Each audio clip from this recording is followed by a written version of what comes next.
Para saudara yang terkasih, jumpa lagi dalam acara Remiva. Pada kesempatan ini, edisi Minggu Biasa ke-22 di awal bulan Kitab Suci Nasional dengan tema Salib batu sandungan bagi dunia, tetapi kemuliaan bagi Allah.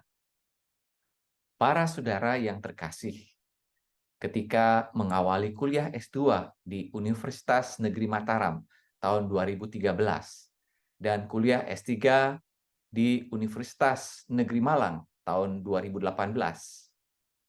Pertanyaan yang selalu sama dari teman-teman saya di kelas. Ganteng-ganteng kok jadi Romo? Seumur hidup tidak menikah, dak sayang. Apa Romo tidak tertarik dengan perempuan cantik? Atau Romo tidak normal? Waktu itu saya hanya tersenyum. Saya menjawab, itulah tantangan saya.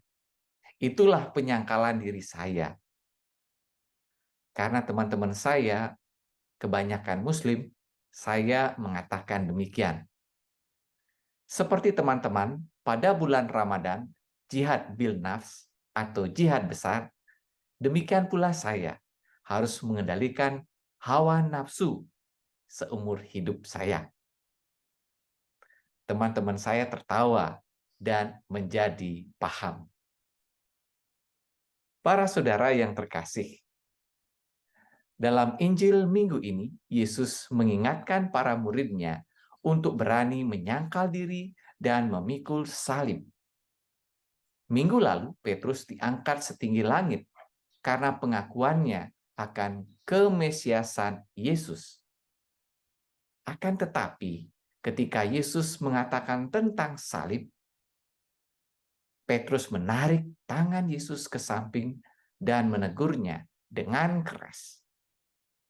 Tidak boleh itu terjadi. Allah akan melindungimu. Petrus mewakili teman-temannya dengan keras menolak salib karena mereka punya pandangan sendiri tentang Mesias dalam diri Yesus, yaitu Mesias politik yang akan membawa kembali kejayaan bangsa mereka mengalahkan bangsa Romawi. Alasan Petrus sangat manusiawi. Lantas bagaimana reaksi Yesus? Yesus malah menegur Petrus dengan lebih keras. Enyahlah iblis, karena menjadi batu sandungan. Petrus menjadi batu sandungan karena menjadi penghalang bagi jalan perutusan Yesus, yakni membawa pembebasan dengan salib. Iblis akan selalu menghalang-halangi untuk tujuan itu. Para saudara yang terkasih, salib adalah pilihan Yesus dan para pengikutnya. Memikul salib berarti siap menyangkal diri, menderita, dan menyerahkan nyawa karena Kristus. Menyangkal diri tentu bukan perkara yang mudah. Lawannya adalah menyenangkan diri dan egoisme dengan kekuasaan, kekuatan, dan segala harta dunia. Salib kerap kali ditolak. Orang lebih senang kepada kekuasaan, kekuatan, dan harta dunia. Dan inilah yang dilawan oleh Yesus di Yerusalem, yang pada waktu itu adalah pusat kekuasaan politik dan keagamaan. Yesus lebih memilih jalan salib, yang adalah jalan pembebasan, daripada jalan dunia yang dikuasai oleh iblis. Orang yang memilih salib tidak takut kehilangan nyawanya. Sebaliknya, orang dunia takut kehilangan nyawanya. Karena kalau demikian, kekuasaan, kekuatan, dan harta yang dimilikinya tak berarti lagi. Sebaliknya, orang yang berani memikul salib menyangkal diri dan siap kehilangan nyawanya karena Kristus, akan menerima kembali ganti nyawanya dalam kerajaan surga. Para saudara yang terkasih, pandemi, peperangan, dan bencana dunia belakangan ini hendaknya menyadarkan kita bahwa kehidupan kita di dunia sementara. Kekuasaan, kekuatan, dan harta dunia memang kita butuhkan.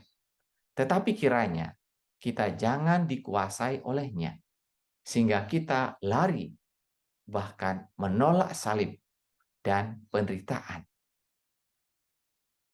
Seperti Petrus, iblis pun ada dalam hati kita untuk menolak salib dan menempuh jalan dunia dengan segala kesenangan dan kenikmatan yang ditawarkan. Salib tidak perlu kita cari-cari. Kita semua punya salib dan penderitaan kita masing-masing. Belakangan ini di Bali, saya melihat fenomena yang berbeda dari tahun-tahun sebelumnya. Orang Katolik sekarang sepertinya sudah tidak suka dan bangga lagi mengenakan kalung salib dan gelang salib. Banyak kalangan kita lebih bangga dan senang menggunakan gelang Tridatu yang adalah milik saudara-saudari kita, umat Hindu. Mungkin kalung atau gelang salib hanyalah tanda, tetapi kita perlu merenungkan.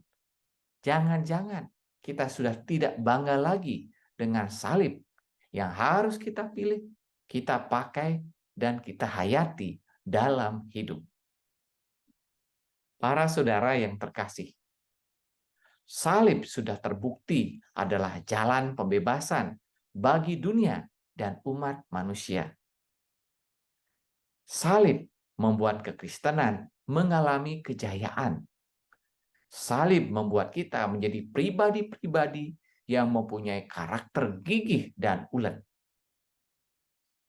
Mari kita mohon supaya iblis dinyahkan dari dalam hati kita, sehingga dengan ikhlas kita menerima salib kita dan tidak takut untuk memikul salib, apalagi lari dan menolaknya. Jika Anda terinspirasi dengan renungan ini, jangan lupa tekan tombol like, subscribe, komen, dan share video ini. Tuhan memberkati.